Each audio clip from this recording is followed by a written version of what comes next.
Bon alors, le pacte du cheval, donc la fable c'est le cheval fait un pacte avec le feu qu'il signe de son sang, le cheval devra se dépasser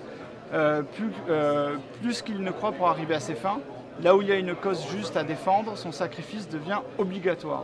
Donc la réflexion philosophique c'est quand on veut devenir un héros, il faut sacrifier une partie de sa vie à une noble cause. Et l'esprit de l'image, c'est s'impliquer socialement. Et la question, votre implication sociale est-elle une priorité? Alors Bien sûr. Alors, Absolument. Quoi. tu vois que moi je disais, on peut continuer là-dedans longtemps. Puis à un moment donné, c'est intéressant d'arriver avec un genre de Mais questionnement. ça a énormément de sens parce que quand on travaille avec d'autres personnes, amis et associés, il y a cette notion de pacte et d'implication sociale qui est fondamentale. Quoi. Sans ce partage des choses, les choses ne peuvent pas fonctionner. Et Des fois, c'est un sacrifice même. oui, mais ça peut être vécu comme un sacrifice, mais en fait, c'est un mot qui est ambigu parce que c'est quelque chose qui amène les gens plus loin.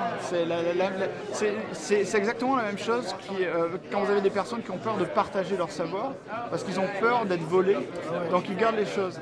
En fait, c'est pas un sacrifice le partage. Au contraire, c'est plus on échange, plus on partage avec les gens, plus on évolue, parce qu'on partage différentes connaissances. Parce qu'il y a un flux d'énergie. C'est ça. En tout cas, j'aime bien la notion de pacte, mais le mot sacrifice, il a plusieurs lectures en fait. Oui. Il n'est pas forcément péjoratif non. et négatif. Ben, disons que l'ensemble des contenus textuels, il n'y a rien là-dedans pour que ça soit préjudiciable. C'est pour aider à la conversation. Hein? Ah, mais bien sûr. Il y a des gens qui vont interpréter d'une certaine façon, et à partir de l'interprétation qu'ils en font, on a une bonne discussion. Et puis, c'est de cette discussion-là, ben, à un moment donné, on découvre plein de choses. Le contenu textuel, il y a un titre, il y a la fable, réflexion philosophique, une question d'ordre psychologique avec l'esprit de l'image qui un peu englobe l'ensemble des contenus textuels. Ce qui est intéressant à l'intérieur de iPad aussi, c'est qu'il y a une partie où on écrit les réflexions. Ah oui, c'est bien ça. Alors, à partir du moment où vous l'utilisez en famille, comme vous avez dit tout à l'heure, et vos enfants aiment jouer, mais vous écrivez leurs réflexions.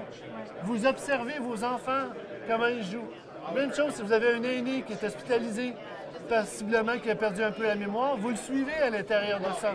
Vous pouvez marquer les réflexions, mon père a joué cette image, il s'est rappelé de tel souvenir. Vous pouvez essayer, c'est sûr.